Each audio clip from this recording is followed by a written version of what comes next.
morning, everyone. This is update for September 10, 2022. Then day 199 of the war, end of the date update. Quick information on their nuclear power plant, Zaporizhzhia nuclear power plant, which is in Enerhodar. So it looks like the last working reactor was shut down. So that really means that it's actually going to be hard to restart it, and probably the best outcome for everyone. So the chances of any nuclear accident are going to be close to zero. Now let's actually switch to work through the front line and just general discussion of what's going on. As a summary of this Kupyansk offensive that Ukrainian forces did, it looks like it was not complete sort of victory in the sense that many Russian units managed to escape in the process. So it was close to encirclement, but it doesn't look so. It looks there are some units that were sort of captured and become prisoners of war, but majority of the units managed to escape. There was some equipment that was captured by Ukrainian troops, but at the same time, it looks like that the initial expectation that majority of the Russian troops are going to be trapped there is not materializing. At least that's what we're seeing so far. What's the sort of outcome of it is that Ukrainian forces basically regain control of this whole area between the two rivers, Siverskyy Donetsk and Oskil. So this whole chunk of territory was regained by Ukrainian troops. Russian command decided to withdraw troops back to the Russian territory here. So it's very similar to what happened in Kiev, Chernihiv, and Sumy region, where Russian troops simply withdrew, and there's just exchange of all this artillery fire along the state border. So basically, this probably something similar is going to be happening here between the two rivers. We do think that Russian troops will try to maintain the buffer east of Kharkiv, simply because they want to cover Belgorod here. So that's that's a kind of like outcome in terms of results. Ukrainian losses were extremely low to absolutely minimal, as low as it only gets, which was also on the positive side of this operation. Also, it boosted morale in the troops in the country as a whole tremendously. So that's also on the positive side. At the same time, the morale obviously on the Russian side is extremely low. There is open discussion that many regular Russian units are capable of sort of defensive operation to limited extent. So the situation overall is definitely, the mood is extremely down, let's put this way, as a summary of all this. At the same time, Russian command managed to actually keep the backbone of those units intact, which gives the sort of another opportunity to continue the fight. So it's obviously lost battle, but not the lost war, and that's what also Russian command realizes at this point. Given the whole situation, it probably was the best move they could do at this point, because all of those units that withdrew, they lack equipment, they demoralized, and so on. So it's unclear if Russian troops have enough resources to basically defend this kind of like a corner along the Skil River and then Siverskyy Donetsk River. It's very clear that Ukrainian command will try to exploit this weakness and continue attacking to liberate the northern part here, the northern area north of Siverskyy Donetsk River. Obviously, the big goal is obviously to liberate the whole of the entire of the country.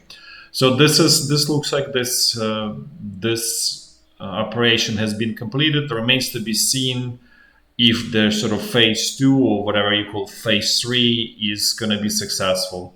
Let's actually start with a walk through the front line, and then we'll do more detailed sort of dive on what's going on there near Kupyansk and Izyum. So as always, there is exchange of all sorts of adversarial actions along the state border, no changes there. Then let's move to Kharkiv front line. Things here were relatively quiet, which is obviously understandable given the whole situation. Russian troops are withdrawing from this area between the rivers. So this is what I mentioned, between Siverskyy Donetsk River and this is Oskil River. So far Ukrainian troops managed to advance and regain Veliki Burluk as one of their larger sort of points, but what is clear is Russian troops are evacuating, and they will be sort of digging in along the state border on the Russian territory, because they, for example, evacuating from Vovchansk. So probably on the 11th, Ukrainian troops will reach the state by the end of the 11th. Ukrainian troops will reach probably the state border here.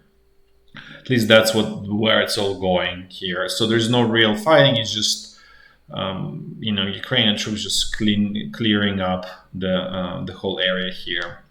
Now let's move south a little bit. Let's kind of have a final look at the Izyum bridgehead, which we've been talking about for probably since about March 9 or March 10. That's when it started actually. So. And probably for now it's going to be gone for a long time. So as we discussed, Russian troops withdrew through this bridge in Oskil. Some of them got trapped, but it's unclear like how many and so on. There is definitely a good amount of equipment, ammunition left behind. There is no question about that. We'll probably find out a little bit more what troops were left behind and trapped in the coming days. But so far, it does look that the bulk of Russian troops managed to escape. That's just initial assessment. Could be also as well wrong. And then Ukrainian troops are moving up north. What is unclear to us if there are Russian troops here next to Sinkova and then also in Borova, as well as here on the other side of the Oskil in this Studenok and this whole area. This is a big question mark right now, big uncertain, unclear situation to us. Then this is the look. This is Russian evacuation of this whole bridgehead, as we discussed. Then Ukrainian command, as we mentioned before, is trying to exploit all of this situation and trying to at least create a bridgehead on the eastern side of Siverskyy Donetsk, which they did. Tiny bridgehead. Ukrainian troops control 3 villages: Ozerna, Dibrova, and Stary Karavan. They are on outskirts of Lyman, southern outskirts of Lyman. There is fighting going on. There's been fighting going on all day. Remains to be seen if Russian troops have enough to stem the tide, because as you can see, there's good number of Ukrainian brigades are freeing up that could be thrown here to expand this bridgehead, while the Russian units are demoralized, so they have extremely low fighting capability, and we even question if they could do any defensive action at this point. So that's where there is a great opportunity for the Ukrainian command to continue pushing in all of these directions. Remains to be seen if they will be able to execute on that. So this is kind of like a high level, what we showed yesterday. This is Russian troops here. So as we learning, apparently bulk of these troops here managed to escape through this bridge in Oskil, Then the big plan was for Ukrainian command and troops is to kind of complete the encirclement by advancing from the bridgehead near Lyman in sort of two directions. The one is going towards Svatove, and also probably something towards Kremina here, and eventually kind of like attacking Rubizhne and Siverskyy from the rear here eventually. And basically, this could crumble this whole Russian front line in this area. So this definitely extremely fruitful. If Ukrainian command has resources and can continue offensive from this Lyman, this could be really opens up another sort of window of opportunity and opportunity to liberate Ukrainian land. Remains to be seen if there is enough resources. So as we said, let's just actually look. This is actually as of end of September 10th. So as you can see, remaining Russian troops are withdrawing to the Russian border. They evacuated Vovchansk. Ukrainian troops are slowly advancing along this. So far, Ukrainian troops looks like at least for today bogged down in Lyman. They didn't manage. They were not able to gain full control of Lyman. There is they somewhere on southern outskirts of this town, but they were not able to sort of kind of advance past Lyman. So this is a sort of summary. This is what's going on so far, and as we mentioned, just to recap, there is tremendous opportunities opening up here, because if Ukrainian command has resources to continue attacking, then out of this bridgehead, then they can liberate this whole area that's sort of shown here north of Siverskyy Donetsk river, essentially. But remains to be seen if they have enough resources for that. Now let's move south. Let's see what's going on North Donbass section of the front line. So Russian resources report that there was a very strong attack towards Lysychansk refinery, which is kind of in this area, by Ukrainian troops. That sort of doesn't make a lot of sense, because Russian troops here are probably more or less in good shape, and there is some kind of balance of power. In sort of more better and intelligent way would be actually attack from this Lyman, as we discussed, getting to Severodonetsk from the rear. Nevertheless, there was some attack. It was repelled by Russian troops. There was no advances by Ukrainian troops here. At the same time, Russian troops continuing attacking in this sort of southern section of the North Donbass front line. So they attacked in Bakhmut, Soledar. So sort of they keep sort of hammering in the same areas as Seladolino, Zaitsevo. So they just kind of trying to push Ukrainian sort of troops more and more towards west. They attack from south. So this whole scenario here did not get sort of disturbed, and Russian command stubbornly continues to pursue their goals here of obviously capturing Bakhmut. But no advances today by Russian troops here. Now let's move south. Let's see what's going on in this central Donbass section of the front line. There was relatively quiet, just some Russian attacks out of this Pesky village. Based on our information, they didn't go anywhere, so just kind of stalemate essentially here. Also attacks out of Novomikhailivka. Oh, one more note here: there are a lot of Ukrainian propaganda resources spreading obviously false, because it's propaganda. Basically, they try to deceive everyone. We don't understand the logic of it, but they're trying to claim that Ukrainian troops captured the International Donetsk Airport, which is here. That's obviously not true. The same is not true that Ukrainian troops are somewhere in Lysychansk. There's a lot of all of this false information that doesn't help anyone. Let's put it this way. It in our view, this is actually Ukrainian propaganda working against Ukrainian citizens, and this is actually, in a way, treason in our view. Let's just now, this is just quick look here, what's going on near Pisky. So this is in Donetsk International Airport. It's firmly in Russian hands. The same situation sort of remains here.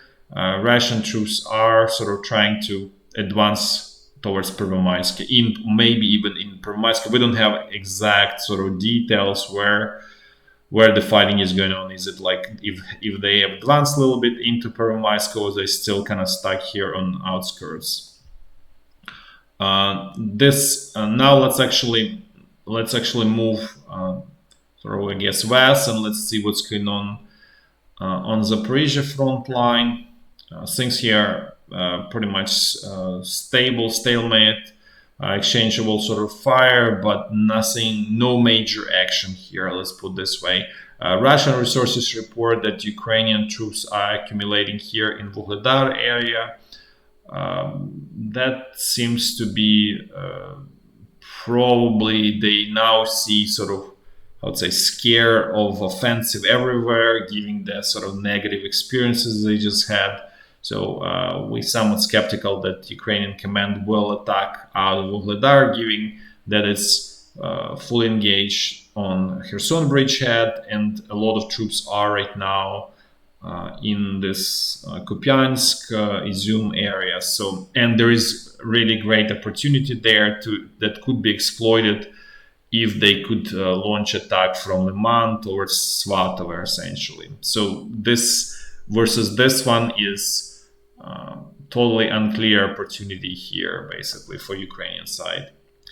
Now let's move to Kherson bridgehead, the last sort of area. Things here are more or less stable. It's very clear Ukrainian troops are regrouping and preparing to pressure Russian troops in the future, but for now things are relatively quiet. We haven't heard of any attacks of the ferries. Bridges are out of action basically at this point, so the only question if Ukrainian command is still successfully suppressing ferries and pontoon bridges.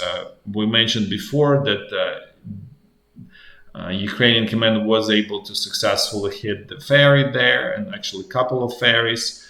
So we don't have any updates if this continues, but we assume that probably that's what's going on there. That's it for today. Thanks for watching, and until tomorrow, bye bye.